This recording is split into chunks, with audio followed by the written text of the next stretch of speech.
nous voulons ta gloire en ces moments. Nous voulons la gloire qui a accompagné Israël au désert. Nous voulons cette gloire sur nos vies ce matin. Alléluia, ta gloire, ta Shekinah, ta gloire Kabod, ta gloire Shekinah. Alléluia. Merci pour ta présence.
Cette présence de la gloire de Dieu et nous vous faisons un shalom, un shalom, un shalom, un shalom.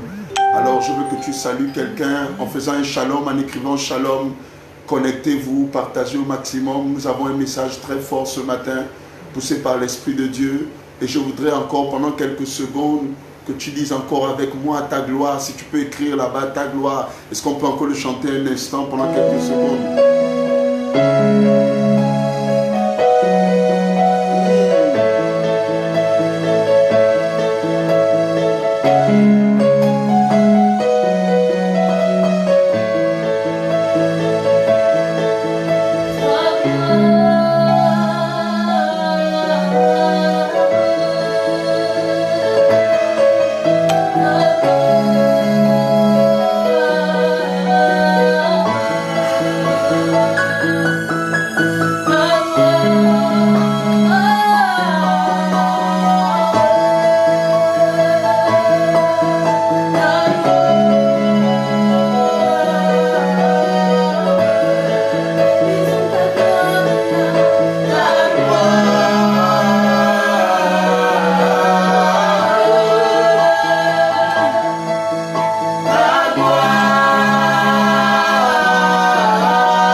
Peuple de Dieu, nous voulons bénir Dieu ce matin pour sa présence. Nous voulons bénir Dieu ce matin pour cette grâce qu'il nous accorde encore d'être là, qu'il nous accorde encore d'être là ce matin et nous voulons le célébrer, nous voulons l'adorer, nous voulons lui dire combien il est merveilleux. Alors, pendant que je me prépare à libérer la pensée de Dieu, ce matin, je voudrais que tu te connectes et que tu partages au maximum cette vidéo. C'est très important ce que nous allons partager ensemble ce matin.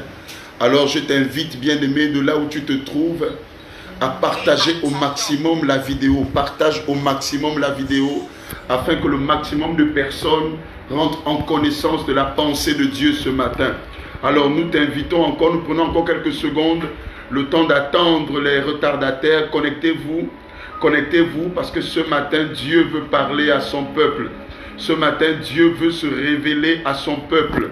Alors connecte-toi, partage, fais-nous un shalom là où tu es. Fais-nous un shalom, fais-nous un shalom. Accorde-nous la paix du Seigneur ce matin par ton shalom. Nous avons besoin de recevoir ce shalom pour nous aider dans le culte de cette matinée. Nous sommes réunis ce matin parce que nous avons compris que l'église n'est pas le temple. Vous savez, il est important de faire la différence entre le temple et l'église. L'église n'est pas un bâtiment. Alléluia. C'est pourquoi Jésus va dire à Pierre, tu es Pierre et sur cette pierre, je bâtirai mon église. Et quelque part, je disais il y a quelques jours à quelqu'un qu'en réalité, ce sont les temples qui sont fermés, mais pas l'église.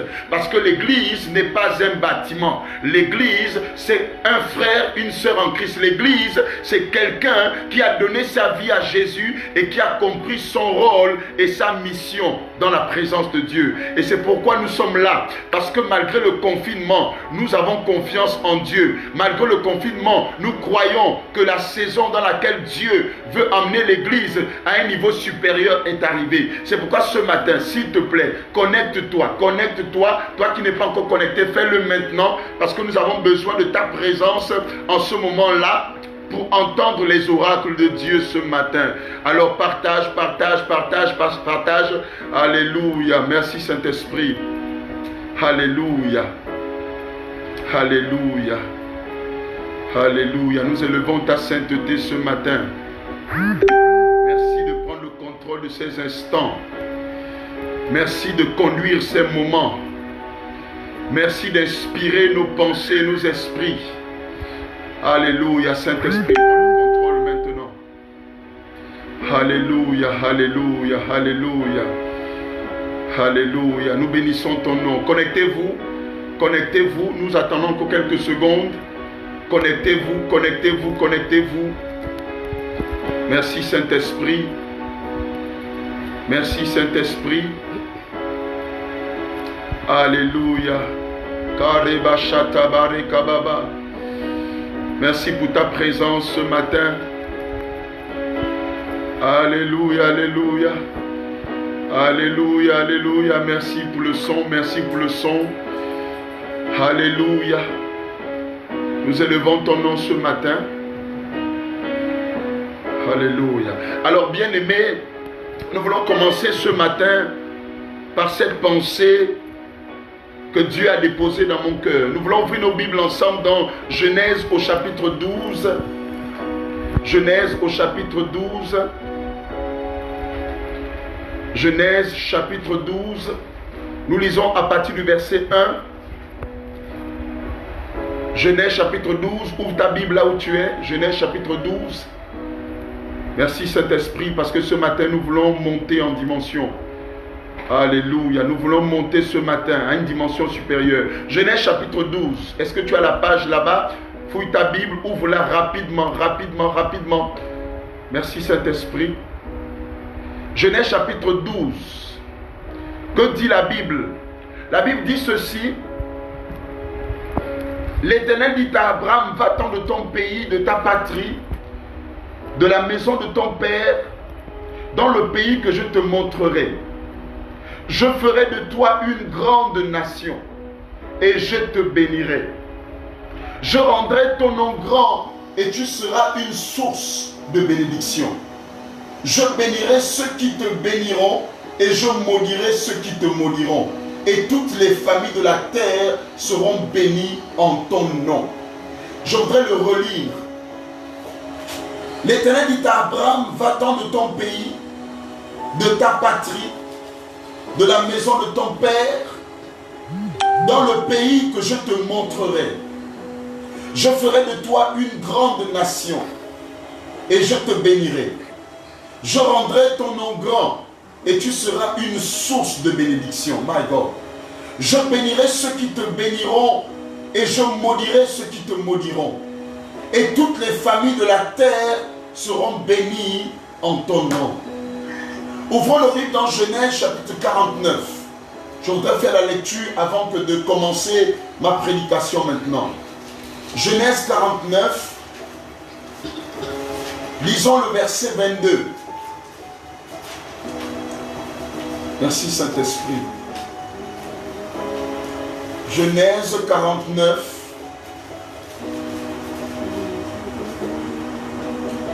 Verset 22. La Bible déclare, ça c'est la partie au cours de laquelle Jacob bénit ses fils. Et lorsqu'il s'agira d'arriver autour de Joseph, le verset 22 dit, Joseph est le rejeton d'un arbre fertile. Le rejeton d'un arbre fertile près d'une source. Les branches s'élèvent au-dessus de la muraille. Je reprends. Joseph est le rejeton d'un arbre fertile. C'est ça, le rejeton d'un arbre fertile près d'une source. Les branches s'élèvent au-dessus de la muraille. My God. Prenons 2 Rois chapitre 2. 2 Rois au chapitre 2. Je lis tous les passages, ensuite je prêche. Genèse chapitre, je lis quoi? 2 Rois chapitre 2, pardon, à partir du verset 19. 2 Rois 2, à partir du verset 19. Les gens de la ville dirent à Élisée, voici le séjour de la ville est bon, comme le voit mon Seigneur. Mais les eaux sont mauvaises et le pays est stérile. Il dit, apportez-moi un plat neuf et mettez-y du sel. Et ils le lui apportèrent. Il alla vers la source des eaux et il y jeta du sel et dit, ainsi parle l'Éternel. J'assainis ces eaux et il n'en proviendra plus ni mort ni stérilité. Et les eaux furent assainies jusqu'à ce jour, selon la parole qu'Élisée avait prononcée. Le thème de ma prédication ce matin est simple. Discerne ta source et tes ressources. Discerne ta source et tes ressources. La Bible nous parle de l'histoire d'Abraham et tout commence par là. Abraham étant dans la maison de son père Terach, la Bible dit qu'à la mort de son père, Abraham était comme perdu. Abraham se posait la question, papa n'est plus vivant, qu'est-ce que je dois faire? Qu'est-ce que mon avenir sera? Alors Abraham étant héritier, va être dans une atmosphère où il se disait qu'il allait certainement continuer l'élan de son père, continuer les alliances d'idolâtrie de son père Terach, continuer dans ce cercle familial dans lequel il avait grandi. Mais la Bible me dit dans Genèse chapitre 12 que Dieu va venir trouver Abraham. Cela signifie que pendant que Abraham était en train d'adorer les idoles de son père, le ciel l'avait déjà localisé. Le ciel le connaissait déjà comme étant un homme qui devait porter dans sa vie. En fait, autrement dit, il portait dans son corps non pas les gènes de la destinée de sa famille, mais les gènes de la destinée de Dieu pour lui. Et vous allez remarquer que lorsque Dieu rencontre Abraham pour la première fois dans l'histoire, Dieu va s'adresser à Abraham. Mais écoutez-moi bien, tant que Terach était vivant, Abraham ne pouvait pas recevoir la voix de Dieu. Tant que Terach était vivant, Dieu ne pouvait pas s'adresser à Abraham. Il fallait que le père d'Abraham meure, parce que le père d'Abraham était la source de l'idolâtrie familiale. C'est lui qui détenait ces alliances-là. Mais tant que celui qui détient l'alliance est vivant, quelquefois la voix de Dieu peut être perturbée dans ton esprit. Mais comment vous expliquer que ce n'est qu'après la mort de Terach que Dieu va venir parler à Abraham? Ça veut dire qu'il y avait, quelqu'un me dira, oui prophète, certainement ce n'était pas la saison. Mesdames et messieurs, en Jésus il n'y a plus de saison. En Jésus chaque jour est une saison. Chaque minute est une saison. Et vous savez, lorsque Jésus rencontre le figuier, C'est une belle histoire. Et Jésus a faim, il veut manger. Il arrive, il voit un arbre avec un beau feuillage. Et il se dit, mon Dieu, certainement je trouverai quelque chose à manger là-bas. Et quand il arrive, il n'y avait rien. Un beau feuillage, mais sans fruits. Mais la Bible dit que ce n'était pas la saison.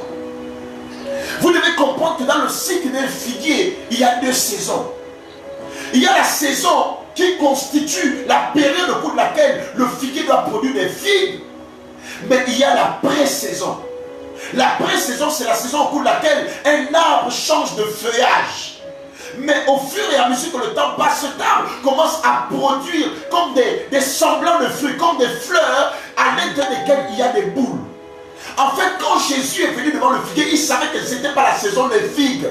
Mais il savait que c'était la pré-saison. Donc, la pré-saison signifie qu'un arbre a donc la capacité de commencer à produire certains petits fruits, mais qui ne sont pas les figues.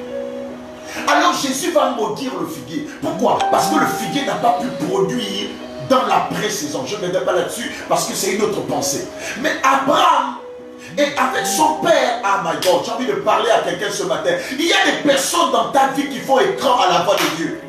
Il y a des personnes qui marchent avec toi, des personnes avec lesquelles tu es connecté, qui sont des blocages de la bénédiction de Dieu. TRH était un blocage à cause de l'idolâtrie familiale. Et Dieu ne pouvait pas s'approcher d'Abraham, même si Abraham était déjà localisé par le ciel. Mais il y avait un blocage, quelque chose bloquait. Souvenez-vous plus tard, Ésaïe chapitre 6, la Bible dit à la mort du roi Osias, je vis le Seigneur assis sur le trône. Mesdames et messieurs, Jésus ne pouvait pas régner tant qu'Hérode n'était pas mort.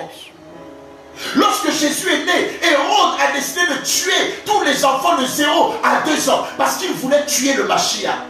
Mais la Bible me dit que lorsque l'ange a vu cela, l'ange est allé parler à Joseph. Il lui prend l'enfant et ta femme. Allez-y vous cacher en Égypte. Ils sont allés se cacher en Égypte. Mais quelques années plus tard, l'ange revient trouver Joseph. Il dit retournez, car celui qui en voulait à la vie de l'enfant est mort. Je suis en train de déclarer ce matin que cette saison au cours de laquelle nous sommes, tous les terrasses de ta destinée vont tomber. Toutes les personnes qui s'opposent à la manifestation de Dieu dans ta destinée vont tomber. Tu dis amen et tu reçois cette bénédiction là où tu es. Alors Abraham est dans cette position-là.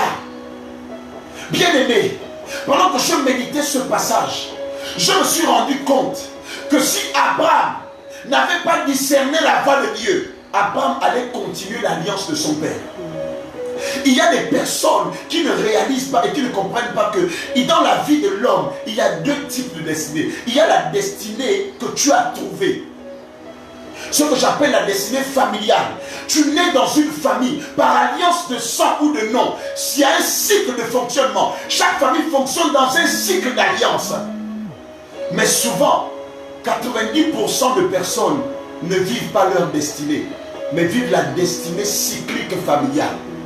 La destinée que tu as trouvée, une destinée que l'arrière-arrière-grand-père avait engendré pour une famille, pour dire vous allez tous faire l'école, mais personne ne va se marier. Quand tu nais, tu trouves ce cycle-là. Mais à la recherche de ta destinée, les chaînes de ce cycle vont se rompre. En fait, si tu ne rencontres pas ta destinée, tu ne brises pas la destinée familiale. Il faut que Dieu t'explique là où il veut t'emmener. Il faut que Dieu t'explique qui tu es. Et si on va penser, et qu'est-ce que Dieu va dire à Abraham? Il va dire à Abraham, quitte la maison de ton père, quitte ton pays, quitte ta patrie. Il était question pour Abraham d'abord de faire ce qu'on appelle un travail personnel. Bien aimé, il y a des choses, si tu ne les quittes pas, elles vont t'entraîner à la mort. Il y a des choses, si tu ne les quittes pas, elles vont retarder ta destinée prophétique. Il y a des choses, si tu ne les arrêtes pas, elles vont ralentir ton processus d'évolution. Vous savez, beaucoup de personnes se disent souvent pourquoi ma vie n'avance pas, pourquoi je n'arrive pas à comprendre, quand j'ai l'argent, je n'arrive pas à faire ceci, j'ai du mal à me réaliser. Bien aimé, il y a un poids sur ta destinée. Il y a quelque chose qui est lourd sur toi. Et tu te balades avec cette chose-là. Et en te baladant avec cette chose-là, tu vas avoir l'impression que tu pries Dieu. Mais Dieu ne t'exauce pas. Pourquoi? Parce qu'il y a quelque chose que tu n'as pas encore quitté. Il dit quitte la maison de ton père. Ce n'est pas là-bas ma pensée. Il dit dans le pays que je te montrerai. Écoute-moi bien, Dieu ne va jamais te faire quitter un lieu. Ça va là où il t'amène.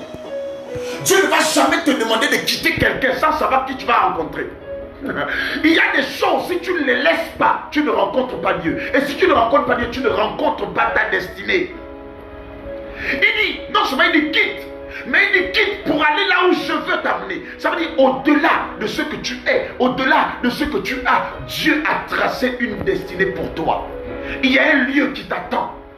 Il y a une ville qui t'attend. Il y a une nation qui t'attend. Il y a une femme qui t'attend. Il y a un homme qui t'attend quelque part. En réalité, mais le problème c'est quoi? C'est que pendant que cet homme t'attend, toi tu attends quelqu'un d'autre.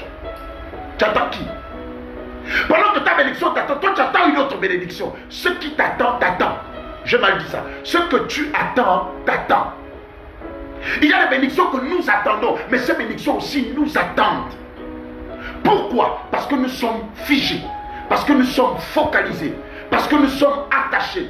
Écoutez-moi bien, vous voulez me dire quoi? Qu'Abraham n'était pas attaché à sa patrie. Abraham n'était pas attaché à son village.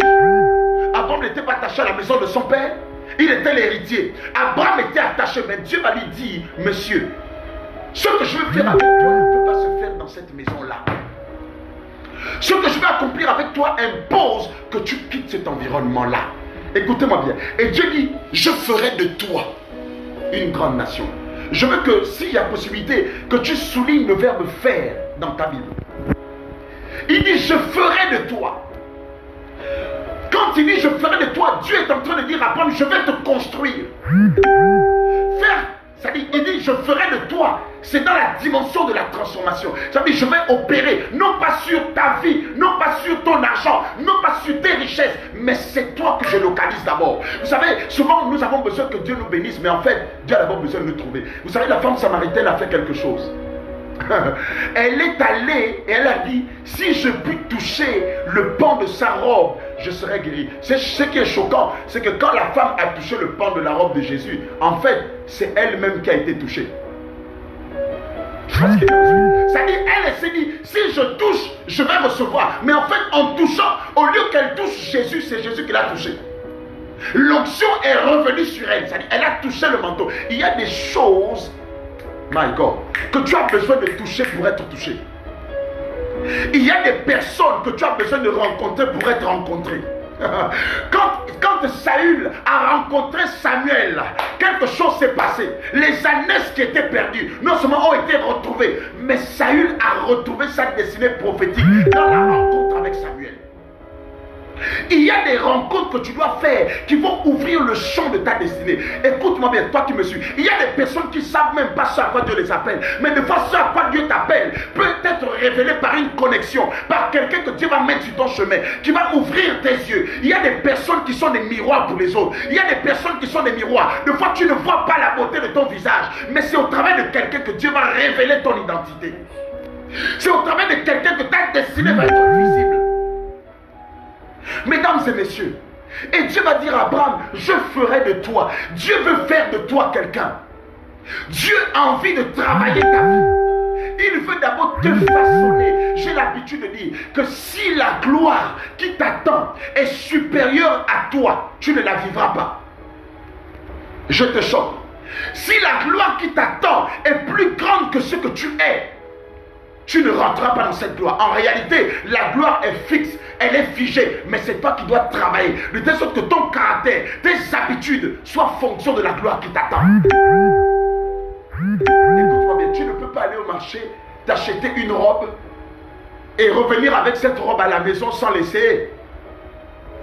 Et si en essayant la robe, tu te rends compte que la robe est trop serrée, ou que tu te rends compte que la robe est trop large, qu'est-ce que tu vas faire? Pour certains, ils vont amener chez le tailleur. Mais c'est un gâchis. Parce que si tu avais essayé cette robe au moment où tu l'as achetée, tu n'aurais pas dépensé de l'argent pour l'amener à nouveau chez le tailleur.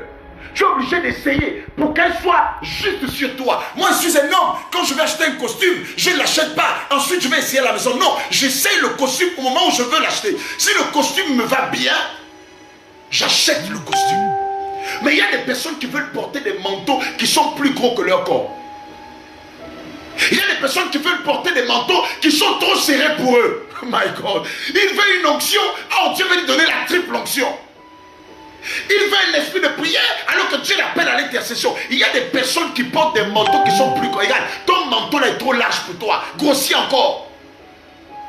Et il y a des chrétiens qui marchent, vraiment quand tu les vois marcher en esprit, ils marchent comme quelqu'un qui est sous mesure. C'est-à-dire, le pantalon est tellement serré qu'il a du mal à faire des mouvements. Pourquoi? Parce que la tunique que tu dois porter impose que tu sois taillé en fonction de la tunique. La tunique a une longueur, a une largeur. Et Dieu aussi a besoin de te travailler pour que lorsque ta robe te sera portée, qu'elle soit égale à ta morphologie. Il nous est arrivé il y a des années où tu avais un beau costume que tu aimais porter et puis chemin faisant, le ventre a commencé à sortir, les joues ont commencé à sortir et un dimanche matin, 5 ans plus tard, tu dis je vais porter le costume là pour aller à l'église. Et quand tu mets le bras comme ça, tu te rends compte que ça commence à serrer. Tu mets le pantalon, tu n'arrives plus à monter la chaîne. Qu'est-ce qui s'est passé? Tu as grossi. Il y a des vêtements qui doivent disparaître de ton placard. Parce que ta taille et ta grosseur actuelle ne peuvent plus contribuer à ce que cet habit soit valorisé. Et donc, il est important que tu revoies ta garde-robe. Je n'en viens pas. Il dit, je ferai de toi. Je veux que tu comprennes que Dieu ne t'a pas appelé à lui pour autre chose. Dieu t'a appelé parce qu'il veut faire de toi quelqu'un. Il veut faire de toi. Il y a un travail qu'il veut faire à l'intérieur de ta vie. Il y a une forme de transformation qu'il veut opérer. Mais il dit ceci, écoutez. Il dit je ferai de toi. Il n'a pas dit je fais de toi. Il dit je ferai. Or je ferai traduit deux types de futur. Soit le futur proche, soit un futur lointain. Mais il dit à Abraham je ferai. Je ne sais pas à quelle période, je ne sais pas quand, mais ce que je sais, c'est que ma mission, c'est de faire de toi quoi? Une grande nation. Pas une nation, une grande nation. À chaque fois que Dieu veut te démarquer des autres, il y a un prix qui est rattaché à la démarcation. Vous savez, la prophétie a un prix. Il dit je ferai de toi pas une nation, non, parce qu'il y a trop de nations. Il dit je ferai de toi quoi? Une grande nation. Or la grandeur dans laquelle Dieu veut t'emmener sera synonyme des grandes épreuves qui vont te suivre. Plus la grâce est grande, plus les problèmes sont grands. Vous connaissez Joseph. Joseph a commencé à faire des rêves, mais pas n'importe quel rêve, des grands rêves. Il voit des chèvres qui se prosternent devant sa chèvre. Il voit le soleil et la lune. Mon frère, comment le soleil et la lune peuvent se prosterner devant un être humain comme toi? C'est anormal, mais c'est simple. C'est parce que Joseph, n'était pas autre chose, n'était pas un individu. Si la lune et les étoiles se prosternent, mesdames et messieurs, la seule personne devant laquelle la lune, les étoiles et le ciel peuvent se prosterner, c'est le créateur de l'univers, le maître du monde. Mais Joseph se voit, lui, en tant qu'être humain. Mais ce n'était pas un être humain, c'était une divinité. Parce qu'il n'y a que devant les divinités que la nature est soumise. Il dit, je fais un rêve et je vois les étoiles. Et son père va lui dire, mais tu veux dire quoi? Que ta mère, moi, ton père, tes frères, on va se prosterner devant toi. Et Joseph a dit, papa, je n'en sais rien. Mais ce que je sais, ce que je sais, ce que je sais, c'est que je sais. Ce que je sais, c'est que je sais. Ce que tu sais, c'est que tu sais. Tu n'as pas de raison. Tu ne donneras pas raison et tu ne donneras... Écoute-moi bien. Il y a des personnes qui veulent avoir explication. Mon frère, on n'explique pas tout. Il y a des choses qui s'expliquent d'elles-mêmes. Tu comprends? Il y a des prophéties qui s'expliqueront d'elles-mêmes. Dieu dit à Abraham, je ferai de toi une grande nation. Une grande. Vous savez, quand vous prenez... le mot grand là, c'est quoi un adjectif? C'est ça? Adjectif. Il dit grande nation, grande. Ça veut dire démarcation. Je t'enlève de la bassesse pour une autre dimension. Mais écoutez la suite. Il dit, je ferai de toi une grande nation et je te bénirai. Et conjonction de coordination. La grandeur marche avec la bénédiction. Mesdames et messieurs, il dit, je ferai de toi d'abord quoi? Une grande nation. La grandeur. Et il dit, et je te bénirai. Donc la grandeur est le grand frère de la bénédiction. Un homme ne peut pas être béni s'il n'est pas grand. Tu dis amen, s'il te plaît, partage la vidéo là où tu es. Tu ne peux pas expérimenter la bénédiction dans une dimension inférieure. Aïe, aïe, aïe. Dieu veut amener Abraham à une dimension supérieure. Mais il m'a dit à Abraham, offre-moi ton fils Isaac, sacrifie-le-moi, mais pas sur n'importe quelle montagne, mais sur la montagne la plus haute. Alors Abraham va prendre Isaac et ils vont aller sur la montagne pour offrir l'enfant.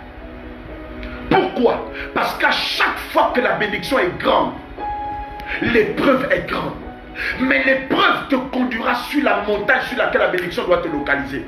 Chaque bénédiction vient, je vais le dire autrement, chaque bénédiction appartient à un lieu.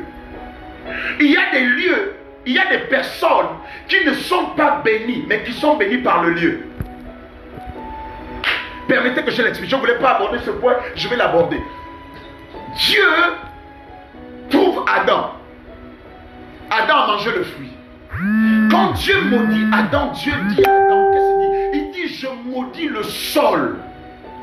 Il dit, à cause de toi, je maudis le sol. La question que je me suis posée, qu'est-ce que le sol a fait à Dieu? Dieu était censé maudire qui? Adam.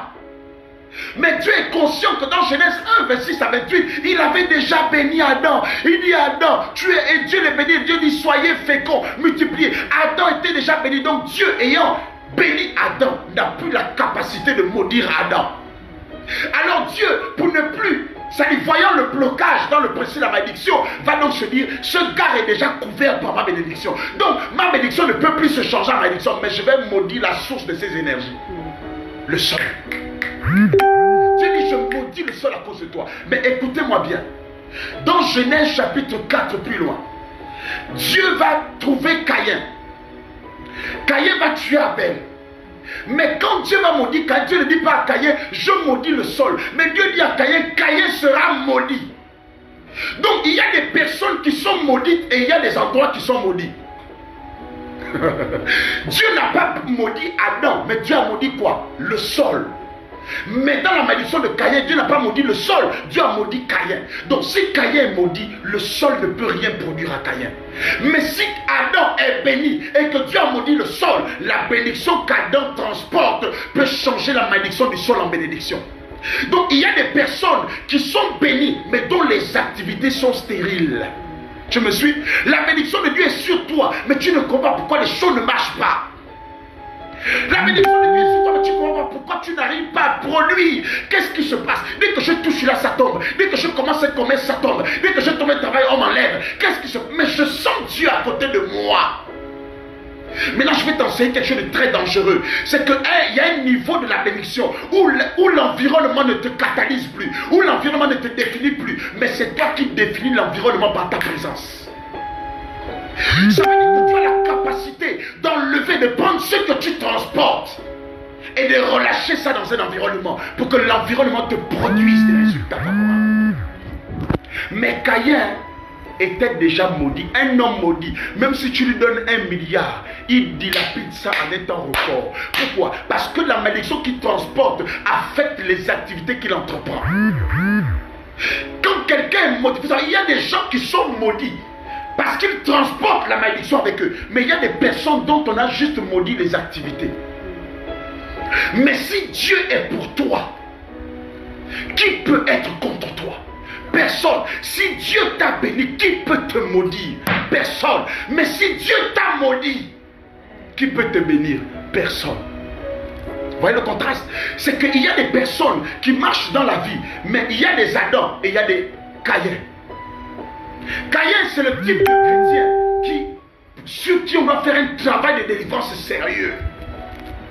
Parce que lui, ses mains seulement sont maudites, pardon.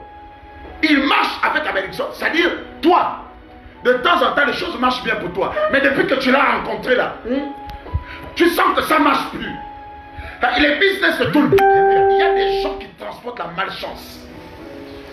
Et quand quelqu'un transporte la malchance, il est dans le cycle même de la malédiction. Mais il y a des Adams, des personnes que Dieu a bénies dès le commencement, des personnes qui sont bénies de par leur destinée. Mais quel que soit l'endroit dans lequel il met ses pieds, la fertilité arrive. Jacob arrive chez Laban. Laban est dans une impasse financière et matérielle. Laban est en train de vivre une sécheresse dans sa maison. Mais Jacob arrive, béni par son père. Mais quand Jacob arrive dans la maison de Laban, Laban est surpris de commencer à vivre une éclosion, une prospérité jamais vécue. Pourquoi? Parce qu'il y a des gens qui transportent la bénédiction avec eux. Et donc, à chaque fois que tu dois être béni, la bénédiction marche toujours avec la grandeur. Mais la grandeur ne se donne pas, la grandeur se cultive. Vous savez, on n'est pas grand, on ne naît pas grand, on devient grand. Parce que la vie est un processus. Les épreuves de ta vie n'ont pas pour but de te détruire de ta foi, mais chaque épreuve a un seul objectif, faire de toi quelqu'un de fort. Tu ne peux pas être grand si tu es faible. Parce que la grandeur se construit par la force. Alléluia. Ce n'est pas là mon message. Et il dit, et je te bénirai, je rendrai ton nom grand. Permettez que je m'arrête un instant parce que quelque chose m'intrigue. J'aurais aimé que Dieu dise à Abraham, je te rendrai grand. Il dit, je rendrai ton nom. Or, le nom révèle quoi? L'identité de quelqu'un. Donc Dieu est en train de dire à Abraham que toi, tu ne m'intéresses pas. Mais ce qui m'intéresse, c'est le nom. C'est ton nom qui va refléter ta royauté. Vous savez, à chaque fois que vous ignorez votre identité, à chaque fois que vous ne savez pas qui vous êtes, toutes les fois où vous avez manqué de comprendre qui vous êtes, vous avez donné la possibilité à vos ennemis de vous vaincre. Parce que l'ignorance que tu as est la connaissance de tes ennemis. Si tes ennemis savent des choses sur toi que toi-même tu ne sais pas, tu es mort avant même que le combat n'ait commencé. Est-ce que tu me suis? Si tu rentres dans un combat dans lequel tu n'as pas suffisamment de connaissances, les 7 fils de Séba sont allés chasser un démon. Et ils ont commencé à chasser le démon. Les démons leur ont dit, frère, Jésus on le connaît. Paul là, c'est même le petit frère de Jésus. Mais vous êtes qui? Écoutez bien la question des démons. Les démons leur posent la question. Nous on connaît Jésus. Donc les démons ont même cité le nom de Jésus. Ils ont cité le nom de Paul. Mais ils ont posé la question aux 7 fils de Séba. Vous qui êtes, vous savez dire que sur le plan spirituel, vous n'avez aucune identité. Et comme on ne vous connaît pas spirituellement, vous êtes comme les esprits qui se baladent sans chef. La Bible que les démons les ont frappés, déshabillés. Et ils ont fui comme des fous. Or, plus tard, Jésus traverse Génézareth. Il arrive et il y avait un fou qui était dans les tombes. Mais quand le fou de Gadaad a vu Jésus de loin, systématiquement les démons commencent à s'agiter. Qu'est-ce que nous t'avons fait? Qu'est-ce que tu es venu faire ici? Et pourquoi? Parce qu'il y a des dimensions dans lesquelles, quand tu connais, j'en viendrai prochainement, quand tu connais ton identité, mesdames et messieurs, ton identité peut affecter le lieu dans lequel tu es. Quand tu sais qui tu es, la connaissance de soi est la première clé du salut. Beaucoup connaissent Jésus, mais beaucoup ne savent pas qui est Jésus en eux. Ah, je ne sais pas si je parle à quelqu'un. Beaucoup connaissent Jésus. Jésus a fait ceci, Jésus a fait cela. Mais qu'est-ce que Jésus a fait pour toi? À chaque fois que tu ne sais pas qui tu es, tu donnes de l'avantage à tes ennemis. Et il va dire à Abraham, je rendrai ton nom, pas toi. Toi, je ne te rends pas grand. Mais c'est ton nom qui sera ta grandeur. Il y a des familles aujourd'hui, dès que tu portes le nom de cette famille-là, même si tu es un Django, c'est-à-dire même si tu es pauvre, mais si on entend seulement Ondimba, frère, mais moi je connais même les Ondimba qui sont pauvres, mon frère. Je me rappelle à l'époque, nos parents, quand notre défunt grand-père, Bongo Père était vivant, les parents commençaient à donner les noms aux enfants, Bongo, Bongo, Bongo, pour aller... Et là, quand tu arrives, les enfants arrivent à l'école à l'époque, Bongo, Alphonse, Jean-Pierre, il doit être de la famille présidentielle. C'est faux! C'est un nom qu'on a donné à l'enfant comme ça. Or, vous allez vous rendre compte que dans l'histoire de la Bible, de Genèse à Apocalypse, il y a des personnes dont les familles choisissaient les noms. Mais il y a des personnes dont le ciel choisissait le nom. Comprenez le principe? Quand Dieu rencontre Abraham, il dit, je rendrai quoi grand? Ton nom. Mais la question c'était quel nom? C'était pas Abraham. Puisque plus tard Dieu va changer le nom d'Abraham. Il dit à partir d'aujourd'hui tu t'appelles plus Abraham, tu t'appelles Abraham. Le Ham là est venu s'ajouter à Abraham pour dire à Abraham que ta destinée peut être déterminée par ton nom. My God. Si tu ne décortiques pas la signification de ton nom, tu ne comprendras pas la raison de ton existence. Il dit, je rendrai ton nom, le nom que tu portes là, je rendrai son nom grand. Mais en fait, my God, c'est fort. Ça veut dire que Dieu n'a pas localisé Abraham, mais Dieu a localisé quoi? Le nom d'Abraham. Donc même si ta vie ne reflète pas la gloire de Dieu, mais il y a une action qui peut attirer le regard de Dieu sur toi. Il dit, je rendrai ton nom. Mais plus tard, Dieu change ce nom-là. Parce qu'il y a des noms qui ne t'introduisent pas dans le bonheur. Il y a des noms qui ont besoin d'être travaillés pour que la gloire de Dieu descende dans ta vie. My God. Il y a des noms qui ont besoin d'être changés. Mais écoute-moi bien. C'est pas parce que tu as pris ton acte de naissance. Tu es reparti au tribunal. Pour aller dire au tribunal, enlevez le nom de ma mère là. Parce que c'est ma sorcière. Mettez Mondunga Jean-Pierrette. Et quand tu reviens avec ton naissance, tu as enlevé le nom de... Je connais quelqu'un qui a fait ça. Il est parti enlever le nom de son père. Nom du père, il dit non, je ne veux plus ça. Il a enlevé, mon père c'est Ménatel, on a changé le nom. Mais depuis qu'on a changé son nom, je n'ai pas vu sa vie évoluer. Parce que le combat n'est pas physique. Le combat est spirituel. Et la déconnexion avec les entités se fait dans le spirituel. Tu peux garder le même nom, mais un nom qui a été travaillé parce que Dieu te donne un autre nom au travers du nom que tu portes. Alléluia. My God. Et il dit quoi? Il dit, je rendrai ton nom grand et tu seras une source de bénédiction. Voici mon message. Tu seras une source de bénédiction. Mais écoutez bien, il dit quoi? 1. Je rendrai ton nom. Il dit, je ferai de toi quoi? Une grande nation. 2. Je te bénirai. 3. Je rendrai ton nom grand. Et 4. Tu seras une source de bénédiction. Avant d'être une source de bénédiction, il faut d'abord être une bénédiction. Et avant d'être une bénédiction, il faut d'abord être béni. Tu vois, tu me suis? Il dit une source de quoi? De bénédiction. Il n'a pas dit une bénédiction. Il dit tu deviens une source. Or, pour être une source de bénédiction, il faut d'abord être une bénédiction. Mais pour être une bénédiction, il faut d'abord être béni. Être béni, être une bénédiction et devenir une source de bénédiction. Vous voyez les 3 dimensions. Donc, il y a 3 dimensions de gloire. Et il y a même 3 dimensions de bénédiction. Il y a des personnes qui sont bénies, mais qui ne sont pas dans la bénédiction. Tu peux être béni sans être dans la bénédiction. Tu peux être béni parce que c'est une parole qu'on a en relation aujourd'hui sur ta vie.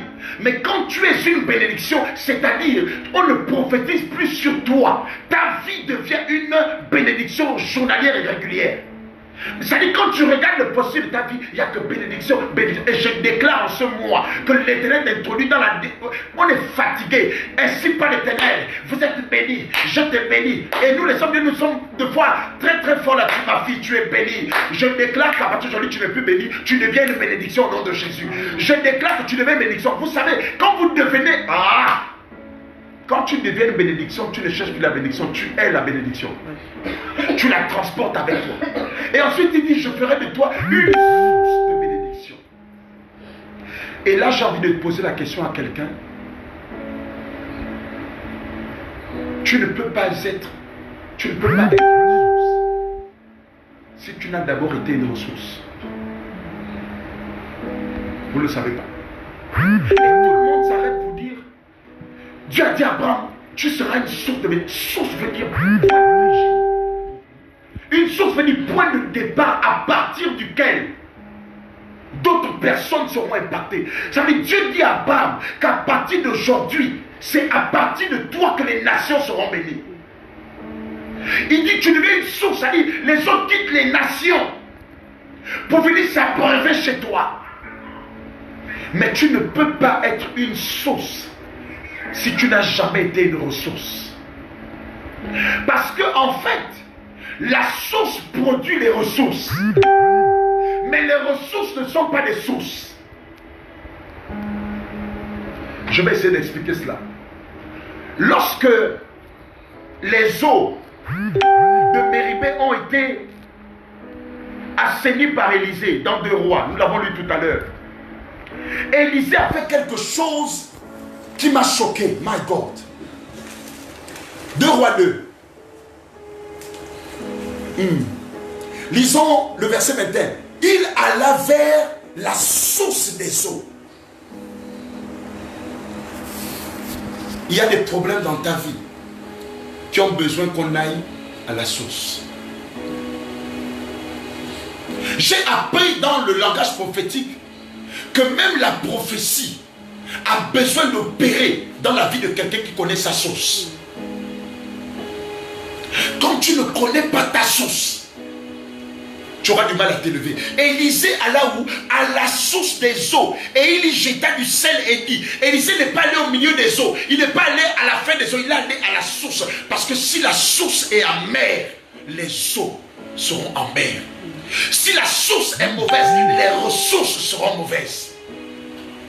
C'est pourquoi il est important que tu saches faire la différence entre ta source et tes ressources. Il y a des gens qui comprennent. Vous savez, vous pouvez avoir 100 personnes autour de vous, mais tout le monde n'est pas une source pour vous. Il y a des gens qui sont des ressources pour vous.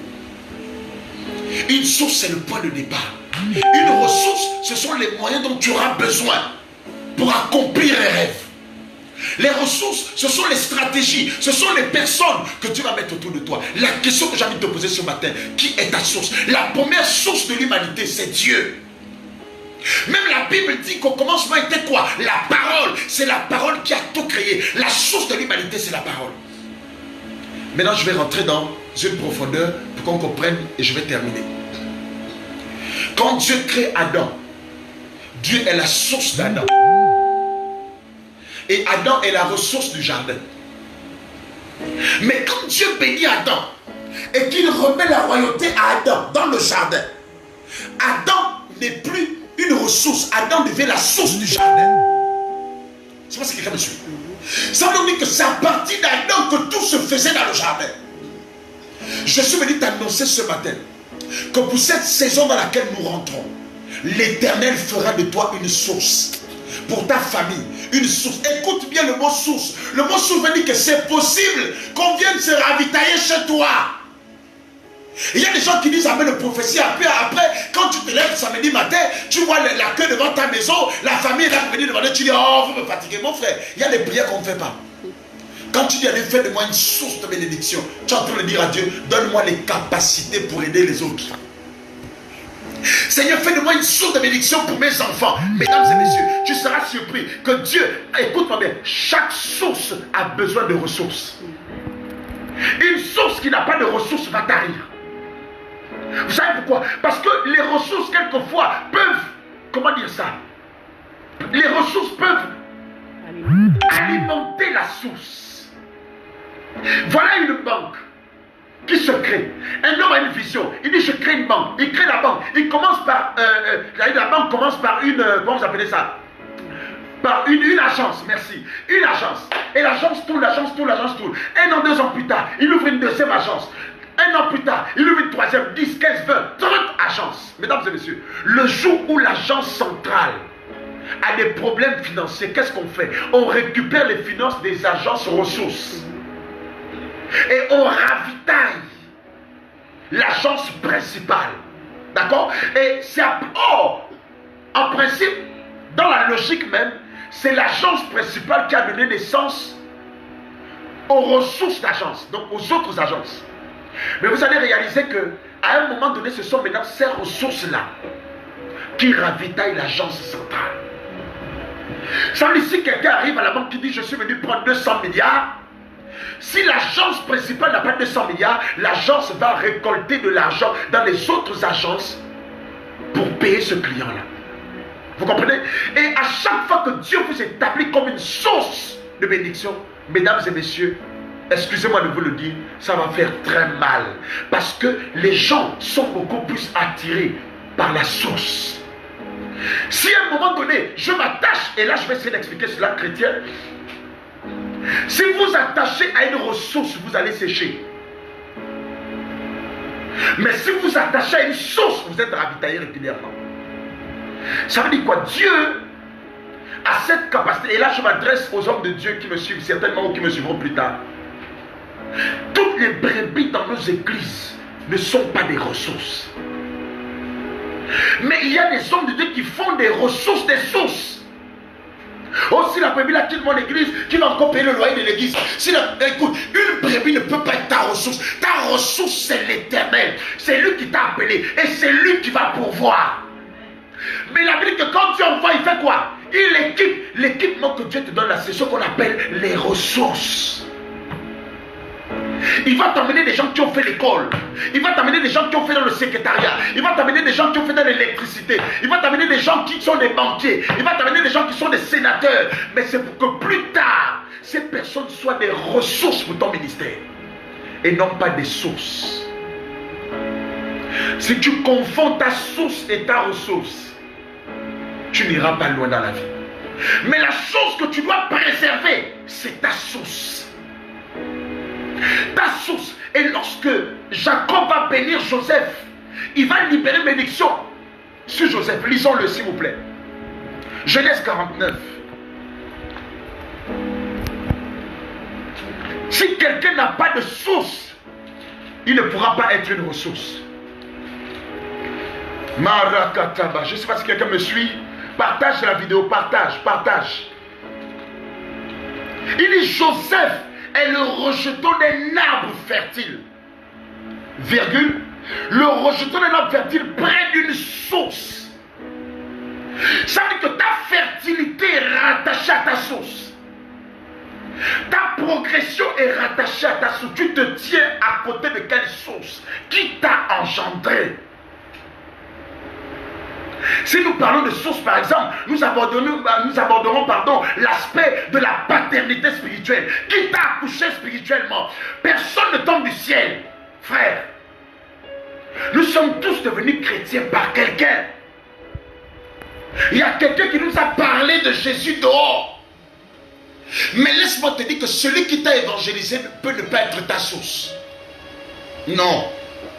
La source de quelqu'un, ce n'est pas celui qui t'a parlé de Jésus. La source de quelqu'un, c'est celui qui t'a bâti. Celui à partir duquel tu t'es construit. Un père spirituel, ce n'est pas celui qui t'impose les mains ou qui verse une onction sur ta tête. Non, un père spirituel, c'est quelqu'un qui te construit. Il t'éduque, il te forme. J'ai l'habitude de dire qu'il y a une différence entre un papa et un père. Tout le monde peut être papa, mais tout le monde ne peut pas être père. Il y a une différence entre une maman et une mère. Une maman, c'est celle qui a accouché l'enfant, mais une mère, c'est celle qui élève et qui éduque l'enfant. Est-ce que vous me suivez? Donc il y a des personnes que vous considérez comme des pères, mais en fait c'est des papas. Parce que nous avons des cas dans la société où des hommes ont enceinté des filles et ils enseignent les filles. Quand la fille vient dire je suis enceinte de toi, il dit c'est pas moi le père. Il s'enfuit. Et la fille se débrouille avec l'enfant. Et quand l'enfant devient grand, le père revient pour dire oh mon fils. Non, tu ne sais pas ton fils, tu n'es pas son père, tu es son papa. Et si vous considérez un papa comme un père, un papa c'est celui qui n'a pas écouté vos pleurs. Un papa c'est celui qui n'a pas été là quand il fallait avoir le lait. Un papa c'est celui qui ne t'a pas dit, qui ne t'a pas enseigné le respect. Mais un père, c'est celui qui veille sur l'éducation. Permettez que je dise autre chose. Un papa c'est celui, on a même des hommes qui sont des papas. Pourquoi? Parce que de temps en temps, chaque mois il envoie le lait. Chaque mois, il fait un tel monnaie de la nourriture de l'enfant. Mais il ne participe pas à l'éducation de l'enfant. Un enfant qui mange bien, qui dort bien, mais qui n'est pas bien éduqué. Qu'est-ce qu'on va dire de dehors? Mal élevé par ton père. Mal éduqué par ta mère. Pourquoi? On dit pas mal élevé par ta maman. On dit mal élevé par ta mère. Parce qu'on est conscient qu'il y a une différence entre une maman et une mère. Et plus tard, ça dit quand on parle dans Isaïe, Dieu va dire par Isaïe, il dit que si une femme abandonne son enfant, il dit moi l'Éternel, je ne l'abandonnerai pas. Donc ça veut dire il prend la dimension de la maternité. Il dit si une femme oublie son enfant ou abandonne son enfant, il dit moi l'Éternel, je ne t'oublierai jamais. Donc Dieu s'incarne, prend la posture d'une mère, parce qu'une mère n'abandonne pas ses enfants. Un père n'abandonne pas son enfant. Pourquoi? Parce qu'il a la responsabilité de l'avenir de cet enfant-là. C'est pourquoi un père spirituel ou une mère spirituelle, ce n'est pas quelqu'un que tu as rencontré à l'église qui t'a donné, qui te donne 2 cours de formation ou qui te donne 2 enseignements ou 2 prophéties. Il y a même des gens dans l'église qui font des gens leur père spirituel, leur mère spirituelle à cause des prophéties. Oh, maman m'a dit ce qui c'est qu'elle a dit, oh ma mère, il n'y a pas de mère dedans. Quand tu étais 0, elle était où? Hein? Quand tu ne savais pas lire la Bible, elle était où? Quand tu ne connaissais pas prier, elle était où? À chaque fois que tu négliges ta source, tu tues tes ressources. Bien aimé, je suis dire à quelqu'un ce matin, un jour Jésus va se retrouver dans une ville et il y a 10 lépreux qui vont venir le voir. Pour dire nous sommes lépreux, guéris-nous. Jésus va dire allez vous montrer aux pharisiens. Mais la Bible dit que le jour où ils ont été guéris, les 9 autres sont rentrés chez eux. C'est un seul qui est revenu à la source. Nous sommes arrivés dans une dimension, quelqu'un me le disait il y a quelques jours au téléphone, pour me dire que vraiment, certains membres de l'église catholique sont en train de s'organiser en cette période de crise pour faire les dons alimentaires aux prêtres. Ça m'a choqué. J'ai dit, ah oui, parce que nos prêtres ils prêchent l'évangile, ils nous aident, et là nous sommes en plein confinement, ils vivent aussi à l'hôtel, mais il n'y a pas les cultes, il n'y a pas ceci, et ils mangent comment? Donc nous on a décidé de faire une collecte pour aider, acheter les sacs de riz pour donner à nos prêtres à l'église. Je me suis dit, oh, maman, Seigneur, essaye de parler de ça à l'église éveillée. Tu vas entendre ces escrocs-là, sont ceux qui mangent les livres, sont ceux qui mangent les offrandes, bien aimés. Quand tu découvres ta source, quand tu découvres tes origines, quand tu sais d'où tu viens, quand tu sais que mon avenir dépend de mes origines, tu protèges la source, tu nettoies la source, tu entretiens la source. Dieu m'a dit, Jean-Luc, si tu confonds la source et les ressources, vous savez, j'ai rencontré plusieurs hommes de Dieu dans ma vie. Dans le cadre de mon ministère, j'ai rencontré des hommes de Dieu d'une dimension que vous ne pouvez pas vous imaginer. Je sais de quoi je parle. Et pour certains parmi eux voulaient à tout prix être mes pères spirituels. Mais mon esprit n'était pas en accord. Je sentais le respect d'un père, mais je ne sentais pas que c'était mon père. Parce qu'un enfant spirituel n'a pas plusieurs pères. Un enfant spirituel a un père et il a des ressources. Est-ce que tu comprends? Et c'est comme ça qu'un jour, je rentre en prière et je commence à me dire, Seigneur, comment est-ce possible que les autres ont des pères spirituels, moi je n'ai pas? Est-ce que c'est devenu Jésus qui est venu faire la mission sur la terre, lui enfin il comptait même sur son père d'en haut? Mais moi il me faut un père sur la terre, je fais comment? Bien aimé, j'ai commencé à réaliser qu'à chaque fois que tu ne connais pas ta source, tu n'as pas de couverture. Quand tu découvres ta source, tu découvres qui est ta couverture. C'est comme un enfant qui vit au monde, il grandit mais il ne connaît pas sa mère. Si tu ne sais pas celle qui t'a porté pendant 9 mois, si tu ne la connais pas, tu ne sauras pas où tu iras. Parce qu'il faut connaître d'où tu viens pour savoir où tu vas. À chaque fois que tu fais avancer, parce que tu n'as pas connaissance des cordes qui te retiennent en arrière et qui t'attirent toujours vers l'arrière. C'est pourquoi il faut percer dans les mystères. Il faut rentrer dans la source de tes origines. Pour dire, Seigneur, même si ma mère ne veut pas me dire ce qui s'est passé, même si mon père ne veut pas me dire ce qui s'est passé, révèle-moi ce qui s'est passé. Je veux savoir d'où je viens, quel enfant je suis. J'ai rencontré une dame qui, lorsqu'elle est née, sa maman l'a mise au monde. Sa tante, donc la soeur de sa mère, est venue la chercher comme ça dans les bras de sa mère. Elle a pris l'enfant et est rentrée dans la forêt avec l'enfant. Elle a fait 1 semaine avec l'enfant dans la forêt. Un nouveau-né dans la forêt. 1 semaine plus tard, elle ramène le bébé. Mon frère, maman, c'est pas le même bébé. Oh. Le bébé qu'on t'a amené là n'est pas ton bébé. C'est un bébé travaillé. Et cette femme-là, jusqu'aujourd'hui, elle a du mal à se marier. Elle a du mal à avoir des enfants. Elle a du mal même à avoir une activité claire dans sa vie. Pourquoi? Parce que sa tante-là, la soeur de sa... La maman était Maboule. Maboule, ton nouveau-né.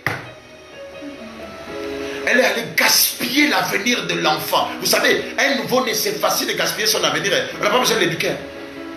C'est des paroles qu'on déclare. La même manière dont on bénit un enfant le 7e jour par des paroles de bénédiction, de cette même manière on peut opérer dans les rituels pour détruire l'avenir de l'enfant. Mais si vous voyez cette femme, une belle femme, mais comment une belle femme peut ne pas avoir de mari, pas d'enfant, pas de travail, dans la misère? Et ce jour-là, quand elle est venue me voir, elle m'a expliqué le problème, j'ai dit non, j'ai dit un problème dans ta source, raconte-moi un peu comment tu es né. Et c'est quand elle m'a raconté comment elle est venue au monde que j'ai compris que son problème était simple. Il fallait qu'elle découvre sa source. Mais la dame qui l'avait menée dans la bourse, elle est morte depuis.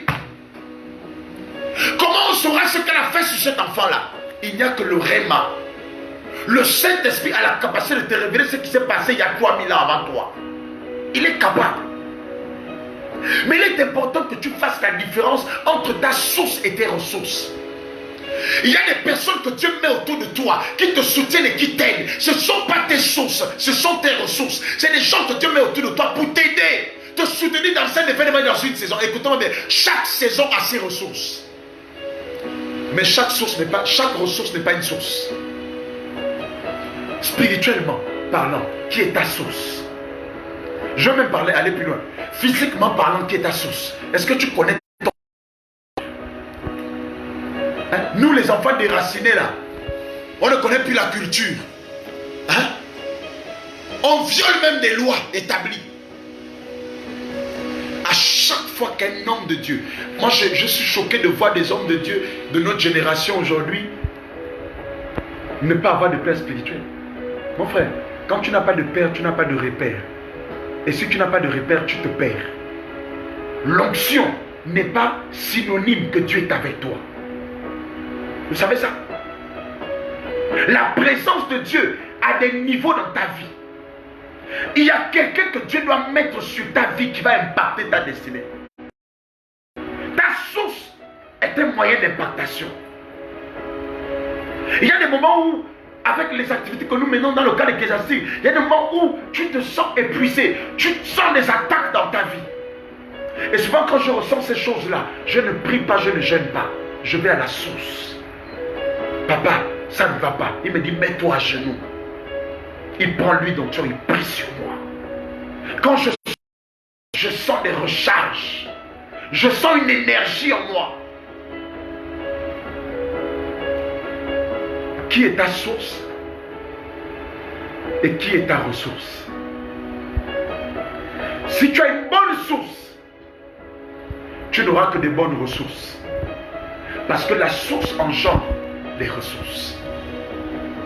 Et Dieu va dire à Abraham, je ferai de toi une grande nation, je te bénirai, je rendrai ton nom grand, et tu seras une source de bénédiction pour les nations. Tu seras une source de bénédiction pour les nations. À partir de toi, les gens vont s'identifier. À partir de toi, les gens vont voir Dieu. Écoutez-moi bien. Quand Jésus arrive sur la terre, il est la source. Et les 12 disciples sont les ressources. C'est-à-dire ses bras pour opérer. Si tu ne découvres pas ta source, tu n'auras pas de ressources. La mer que vous voyez là, ce sont les fleuves qui engendrent la mer. Parce que chaque fleuve envoie ses eaux. Et ces eaux se rencontrent où? À la mer. Bien aimé, que nos vies ne soient pas instables. C'est donc impossible que tu sois chrétien, que tu appartiennes à une église, que tu es un leader spirituel et que tu sois en train de te balader d'église en église. On appelle ça la prostitution spirituelle. Quand tu as un père, tu pries dans une église, même si le pasteur est mauvais, même si les soeurs en Christ sont mauvaises, si Dieu t'appelle à cet endroit-là, tu dois le servir à cet endroit-là. Oh, l'église est comme ça. Oh, le pasteur est comme ça. Quel pasteur tu vas rencontrer qui est bon? Parce que les pasteurs aussi, c'est des humains. Mais qu'est-ce que Dieu t'a dit? Qu'est-ce que Dieu t'a dit? Ne soyons pas des Géasi. Des Géasi, c'est le type de chrétiens qui savent qui est sa source, mais qui jouent avec la source. Il y a des Géasi. Géasi connaissait qui était son père spirituel Élisée. Il savait que lui, en tant que fils de prophète, il savait comment se comporter. Mais ce jour-là, à cause de l'argent, il a trompé son père. Et vous savez ce qui s'est passé? Il a été maudit. Parce que la source qui te bénit peut te maudire. Et la source qui t'a engendré peut te détruire. Si quelqu'un t'a construit, c'est un extrait dans le dictionnaire, il va te déconstruire. C'est pourquoi la Bible dit que celui qui est debout prenne garde de tomber. Vous savez pourquoi il dit ça? Parce que quand vous êtes debout, de fois vous ne savez pas que vous êtes debout sur des planches. De fois nous sommes debout sur des feuilles de cône plaquées. Il y a un moment donné, quand, vous savez, nous dans le cas ecclésiastique par exemple, nous les pasteurs en particulier, quand Dieu nous utilise beaucoup là, Seigneur, On a l'impression que nous sommes les plus saints de la terre. Vous savez, les pasteurs, les hommes de Dieu, mon frère, tu es debout sur une planche. Et c'est là l'apôtre Paul a dit, ne jugez pas, de peur que vous ne soyez jugés. Quand tu es debout, tu dois faire attention. Parce que celui qui est debout crie qu'il est debout. Mais il est soutenu par quelque chose. La force d'un homme, ce n'est pas sa capacité d'être debout, mais c'est son soubassement. Sur quoi tu t'appuies? Une maison à étage ne peut pas. Les gens, quand ils passent, ils font, mon Dieu, l'immeuble là est bel, est beau. Hein? Quel immeuble, mon Dieu? Un bel immeuble. C'est mon frère. La beauté de l'immeuble, c'est pas la peinture, non. C'est sa solidité, son soubassement. Si les poteaux ne sont pas solides, l'immeuble va s'écrouler. L'immeuble va s'écrouler, bien aimé. Il y a des moments dans la vie chrétienne où tu as envie d'abandonner la foi. Il y a des moments dans la marche avec le Seigneur où tu es découragé par les événements. Les choses qui t'arrivent sont incompréhensibles. Mais quand tu as une source, la source te ramène à la raison. Plusieurs fois. Quand tu es debout, prends garde. Quand tu es debout, n'accuse pas les autres. Quand tu es debout, ne juge pas les autres. Parce que chacun a sa saison. Il y a une saison où l'onction va te suivre, mais il y a une saison où toi tu dois suivre l'onction. Mais il y a aussi une saison où ni toi ni l'onction, personne ne veut rencontrer l'autre. C'est pourquoi il faut que tu saches qui est ta source. En tant que chrétien, notre source primordiale, c'est Christ. C'est à partir de lui que nous avons été sauvés. Mais Christ a mandaté ses oins. Il a pris l'onction, il a déposé sur des hommes. Pour dire gérer ces personnes-là. Alors bien aimé, si tu connais quelqu'un qui est ta source, s'il te plaît, honore ta source. Respecte ta source. Valorise, donne de la valeur à ta source. Et je voudrais donner de la valeur à ma source ce matin. Le révérend docteur Ricky Méviane. Je ne regrette pas que tu sois mon père, papa. Je suis fier que tu sois mon père. Parce qu'en tant que père, tu as su bâtir. Quand tout le monde ne croyait pas en moi. Tu m'as dit, mon fils, tu iras loin. Et je le vis aujourd'hui. Et souvent, qu'est-ce qu'on fait? Le pasteur de Dieu invite un autre homme de Dieu prêcher dans son église. Nos chrétiens font quoi? Ils s'attachent à l'homme de Dieu qui est arrivé. Au point d'oublier celui qui est là depuis. Mais attends, celui qui est arrivé est une ressource, pas une source. Parce qu'il va repartir. Mais la source, c'est celui qui est régulièrement là. Quand tu pleures, il est là. Quand tu es content, il est là. Quand tu es par terre, il te relève. C'est ta source. Alors j'ai envie de te poser la question, comment tu traites ta source? Parce que si tu traites mal ta source, elle te produira de l'eau amère. De l'eau amère. Mais tes bénédictions sont rattachées à celui que Dieu a mis sur ta vie. Ta source qui t'a engendré. Et il y a des personnes qui se sont connectées à d'autres personnes sur peut-être que celui-là ne peut plus être ma source pour telle ou telle raison. Mais quand il t'a enseigné, quand il t'a formé, il n'était pas ta source. C'est le jour où tu as découvert ces lacunes qui ne peut plus être ta source. C'est l'ingratitude. Essayez d'imaginer une scène.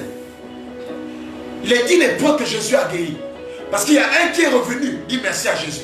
Voilà, j'essaie d'imaginer ce lépreux-là qui est venu dire merci à Jésus en train de voir Jésus comment on est en train de le frapper, le déshabiller. Et à lui de dire, c'est faux. Ah, il devient faux quand on le déshabille. Mais il n'était pas faux quand il t'a guéri. Est-ce que vous voyez l'hypocrisie des chrétiens? Je suis venu recadrer ce point. Respectez vos pères spirituels. Respectez ceux qui vous enseignent la parole. Respectez ceux qui veillent sur vos âmes, comme a dit l'apôtre Paul. Respectez ceux qui vous conseillent et qui vous exhortent. Ces personnes dont vous avez toujours besoin à un moment inopportun de votre vie. Qui ne vous diront jamais non. Qui ne vous abandonneront jamais. Qui mènent la bataille avec vous. Même quand tu t'es mal comporté, ils te repositionnent. Et le jour où tu seras élevé, n'oublie pas d'où tu viens. Dieu t'élève pour que tu sois une source de bénédiction. Et je déclare ce matin que pour cette saison, qu'à partir de toi, que les gens voient Jésus. Que ta vie soit le signe de la prospérité divine. Si le ciel est prospère, je déclare et je décrète que cette prospérité vient sur ta vie. Si au ciel il n'y a pas de maladie, je décrète qu'à partir de toi, les malades seront guéris. Oh my God. Je déclare ce matin, le Dieu qui a dit à Abraham que je ferai de toi une source de bénédiction. My God, ne sois pas qu'une source de bénédiction financière, sois aussi une source de bénédiction pour le salut des âmes. Que lorsque les gens te voient, qu'ils voient Jésus. Ne sois pas qu'une source financière de bénédiction pour les autres, non, sois aussi une source de bénédiction, d'amour pour ton prochain. Soyons des sources de bénédiction, des vertus qui bâtissent un homme. My God. Parce que la Bible dit que l'huile coule sur la tête d'Aaron. Et ça descend sur la barbe. Si tu n'es pas Aaron, c'est que tu n'es pas la tête. Si tu n'es pas Aaron, c'est qu'il te faut un Aaron. Quelqu'un sur qui l'huile va couler avant que ça n'arrive sur toi. Tu es mon Dieu. Et ce matin, en tant que prophète, pendant que tu me suis, bien-aimé, je relâche ces paroles sur ta vie. Je déclare que l'Éternel t'enlève d'un homme béni à un homme bénédiction. Je déclare qu'il t'enlève d'un homme bénédiction à une femme qui devient une source de bénédiction pour sa famille. Pas dans la prostitution et dans autre chose, mais par la grâce et la destinée dans laquelle Dieu t'attend. Je viens activer ta destinée qui a été enterrée. Je viens activer ta destinée qui est passive. Que cette année tu vives ce pourquoi Dieu t'a créé, my God. Que cette année tu rentres dans ton couloir prophétique. Que ce pourquoi Dieu t'a envoyé sur la terre. Que tu ne meurs pas sans l'accomplir. Je le déclare et je relâche sur ta vie ce matin. Il est le Dieu de la vérité. Il y a longtemps que tu as été béni. Il y a un moment où maintenant les gens doivent venir goûter Jésus chez toi. Mesdames et messieurs, Dieu a tellement donné la sagesse à Salomon que Salomon n'a pas visité le monde, non, mais le monde était au pied de Salomon. Salomon a connu l'Éthiopie, c'est une grande nation, il n'est jamais allé là-bas. Mais les rois de cette terre-là sont venus se prosterner devant la sagesse de Salomon. Que l'Éternel fasse de toi une source de sagesse là où tu vas passer. Que les gens commencent à se poser des questions. Qui est cette femme? Qui est cet homme? Qui est cette jeune fille? Qui est cette maman? Qui est cet homme-là? Quand tu deviens une source de bénédiction, frère, tu ne te regardes plus, non, mais ta vie devient celle des autres. Tu vis pour les autres, tu te bats pour les autres, parce qu'à partir de toi, Dieu veut s'identifier. C'est une localisation prophétique que Dieu fait sur ta vie, à partir de laquelle il veut opérer dans la vie des autres. Et donc pour cela, tu ne manqueras de rien, parce que l'huile coulera toujours dans ta maison.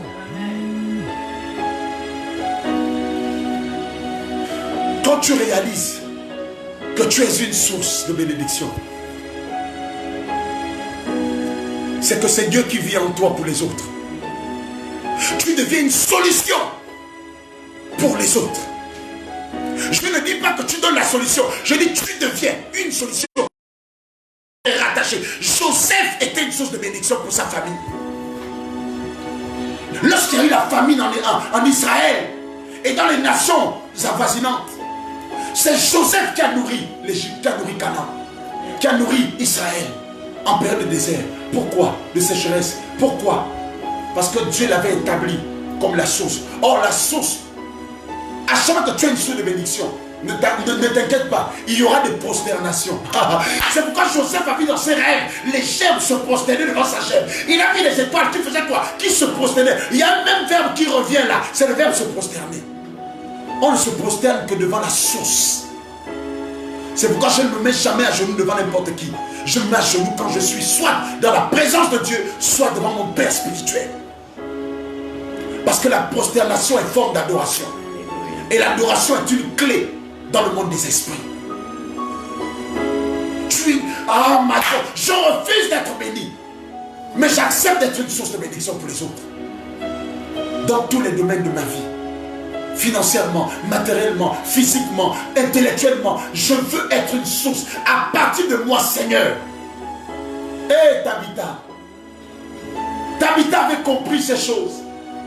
Elle était dans le temple d'Orcas, elle était couturière, elle passait son temps à coudre des tuniques, des habits aux personnes. Mais le jour où la mort a frappé Tabitha, mais les ressources ont parlé. Il y a des personnes que tu dois impacter dans ta vie qui vont parler pour toi.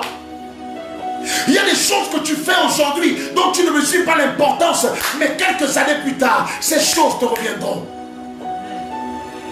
Et Pierre va passer, il va entendre des pleurs. Il dit, mais qu'est-ce qui se passe? On dit, il y a une jeune dame là qui était serviable. Cette femme-là était un modèle. Cette femme-là passait son temps à coudre des tuniques. C'est elle qui a pillé le temple. Pierre va commencer à se dire, my God, mais si un homme comme ça meurt dans l'église, qu'est-ce que l'église va devenir? Tabitha va revenir à la vie.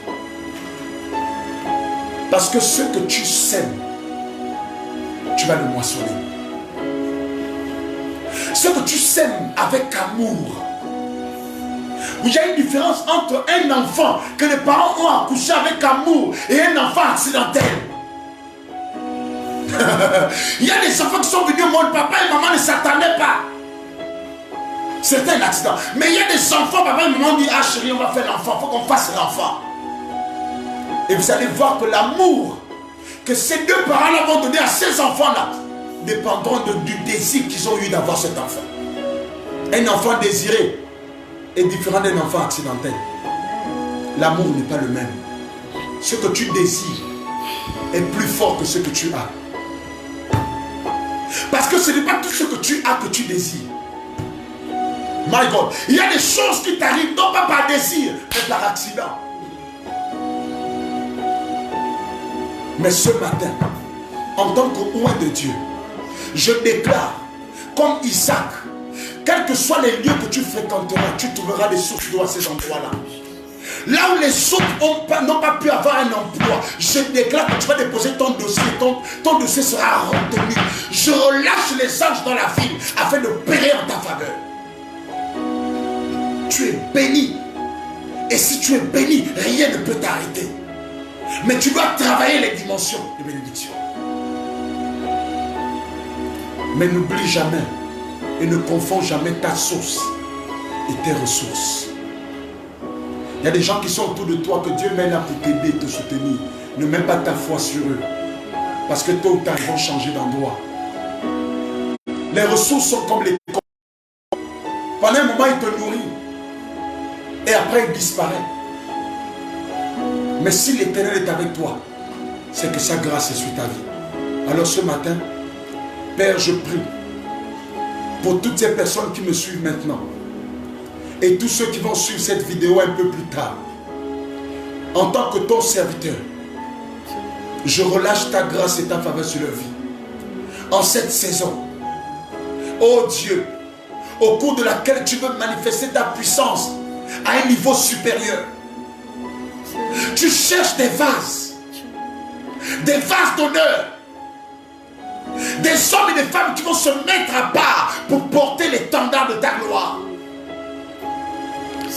Ce matin, localise-les. Seigneur, ce matin, localise-les. Toutes ces personnes que tu as choisies, qui seront des pôles d'attraction du salut dans cette nation, des pôles d'attraction du réveil de cette nation, des pôles d'attraction de bénédiction matérielle et financière dans cette nation. Seigneur, localise-les et restaure-les.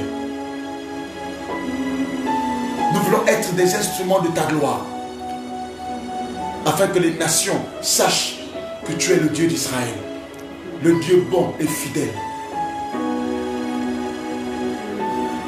Seigneur, protège tes enfants en cette saison, à l'abri de toute maladie, de tout esprit de mort, de maladie quelconque. Que ta grâce surabonde dans leur vie.